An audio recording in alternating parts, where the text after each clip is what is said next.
As the modern world continuously advances through globalization, the marketplace for any good or service is becoming more congested and contested, and companies that exhibit higher competence at utilizing the data they present with to make informed decisions are breaking out of the pack with greater success.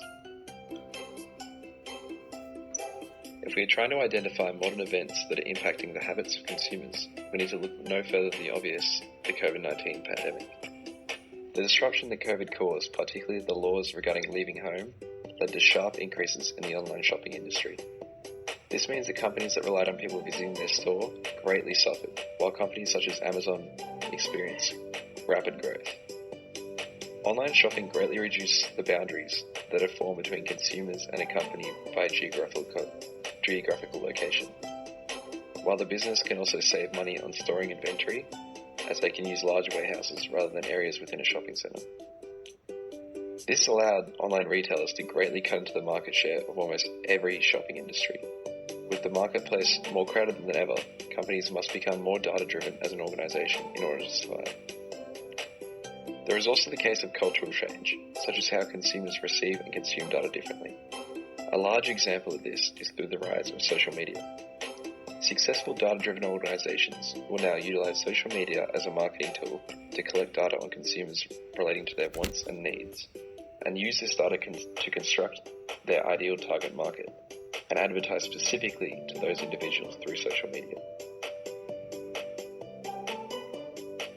What makes this such an urgent issue for companies is that there is time pressure involved, as while technology continues to improve, as does the acquisition and efficiency of processing larger amounts of data.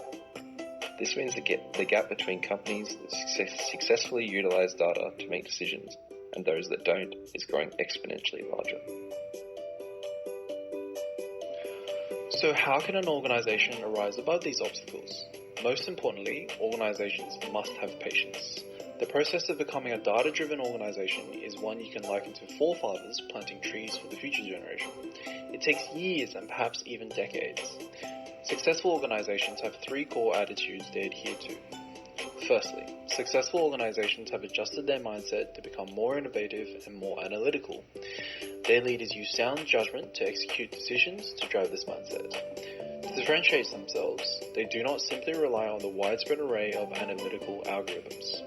Secondly, they are prepared to overcome obstacles, however, they must also bounce back quickly from setbacks.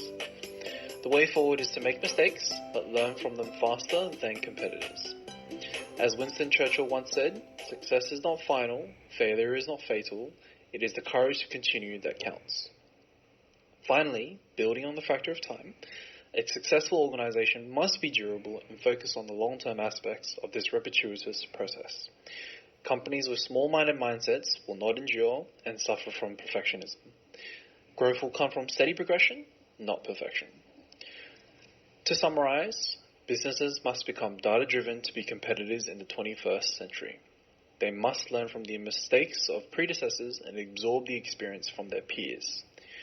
Becoming data-driven is consequential for the success of organizations, as data, science, and facts are increasingly critical in this day and age. Thanks, Daniel. Becoming data-driven is fundamental for organizations in order to stand out amongst them. However, there are three main obstacles to overcome. First would be to achieve data-driven leadership, as only 26.5% of organizations have reported to have established a data-driven organization. This is due to the fact that becoming a data-driven organization is proven to be more difficult over time. Corporations encounter large new volumes of data and data sources that need to be structured into business operation. It is estimated that 80% of all new data is unstructured, meaning that it is not easily captured or made quantifiable. There have been many data cuts across traditional organizational boundaries, highlighting no aspiration to becoming data-driven. Second obstacle would be to acquire an organizational focus on cultural change. Executives are often resistant to change, with an annual survey depicting 91.9% of executives citing cultural obstacles as the greatest barrier to becoming data-driven. Becoming data-driven is not a technological issue, rather it is a people's challenge. One rapidly emerging concern in regards to data is the ownership and management of it. That is the assurance of responsible and ethical data use. Kathy O'Neill, Shoshana Zuboff, Carissa Vels, and Neil Richards published works dig deeper into the issues of managing individual privacy and corporate data responsibility among executives. Last obstacle would be to acquire a leadership role to establish them as data-driven. Leadership roles such as Chief Data and Analytics Officer would provide the foundations for becoming data-driven. However, just 40.2% of companies reported that the role was successful and well established within their organization. This year's survey highlights the corporate concern regarding to data ethics and responsibility. Only 21.6% of data leaders have reported to have addressed those issues.